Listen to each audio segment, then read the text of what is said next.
À ma droite, Julien Beltoise, 26 ans, 72 kg, pilote automobile émérite. À ma gauche, Anthony Beltoise, frère du premier, 29 ans, 67 kg, pilote de talent lui aussi. Voici une belle photo de famille. Deux frères réunis pour essayer la Renault Clio V6 et son ancêtre, la R5 Turbo 2. Le lien de parenté est incontestable. Les deux voitures ont une sacrée gueule. Elles sont pourvues des mêmes flancs joufflus, de kits de carrosserie agressifs et surtout de la même architecture de construction. Deux places, un moteur central arrière, des roues arrière motrices et un tempérament de feu. Nos deux Renault jouent sur le même registre, celui de la passion automobile.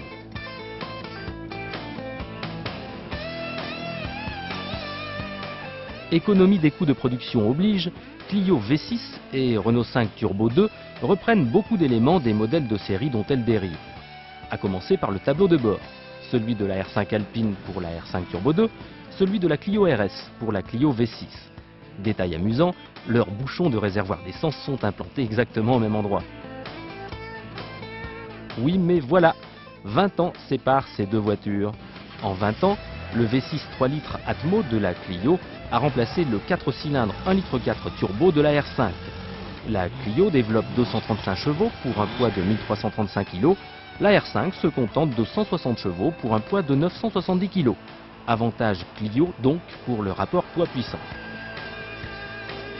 Alors les frangins, sont-elles si proches que ça ces deux Renault ? Anthony, Julien, donc aujourd'hui l'essai de deux voitures un peu atypiques, la Renault 5 Turbo 2 de 1983 face à la Renault Clio V6 de 2000. Première impression, Julien? Comme tu l'as dit, ce sont des voitures atypiques avec une philosophie assez identique et on s'est bien amusé et, on n'a pas l'occasion de conduire ces voitures et c'est assez sympa. Toi, Anto? C'est vrai, dans l'architecture un peu la même, hein, c'est moteur central arrière, les roues aux quatre coins, une gueule terrible.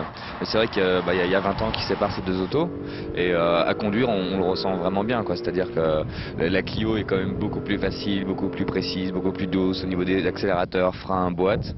Alors que celle-ci, c'était il y a 20 ans, quoi. La Renault 5 a une glisse très facile, très longue. Et alors que la Clio a des pneus vraiment très performants, ce qui fait que de la faire glisser n'est pas difficile. Par contre, de maintenir une dérive, c'est très compliqué. Et bon, c'est un peu un reproche de la voiture en comportement, c'est qu'elle est loin d'être une voiture de compétition, alors qu'elle en a le look. Les deux autos sont très sympas à conduire en entrée de virage, hein. Je parle en conduite circuit, c'est-à-dire qu'on rentre sur les freins avec beaucoup d'élan et avec le transfert de masse, la voiture tout de suite ça provoque un gros survirage. Mais le problème c'est dès qu'on repasse le pied sur l'accélérateur, la glisse devient très difficile à entretenir. Pour les deux voitures, c'est les mêmes reproches? Sur la Clio, il manque de l'adaptation et du développement. Ça se passe certainement par une barre anti-roulis, aussi par un autobloquant, aussi peut-être par un dessin des suspensions un peu plus étudié et sophistiqué, parce que la voiture n'a pas un comportement très sain, que ce soit en entrée de virage d'ailleurs, à cause d'une direction un peu floue, et à l'accélération, parce qu'on a un retour sur le contre-braquage qui est très violent, et en plus à cause d'un braquage un peu faible, on se retrouve surtout dans des situations de tête à queue, parce qu'on ne peut pas ramener la voiture et quand on la ramène généralement on part dans l'autre sens. Donc c'est pas un comportement très sain, c'est une très bonne école de conduite en tout cas, parce que pour arriver à faire des tours des tours rapides et être efficace avec la voiture, il faut être très fin. C'est l'école du 10-15% de dérive et pas plus, parce que sinon c'est trop tard. Voilà. C'est vrai que j'ai eu l'occasion de plus pousser la Renault 5, j'ai été à la limite avec les deux voitures et c'est vrai qu'avec la Renault 5 j'ai jamais fait un tête à queue. Donc ce qui fait que pour contre-braquer, la Renault 5 Turbo braque beaucoup plus, donc ce qui fait que j'arrive à rattraper la voiture alors que la Clio ne braque pas assez et quelquefois il manquerait encore un petit peu d'angle roue pour pouvoir m'en sortir. Autant en tour, la Clio est quand même beaucoup plus efficace, même si elle est très difficile à conduire.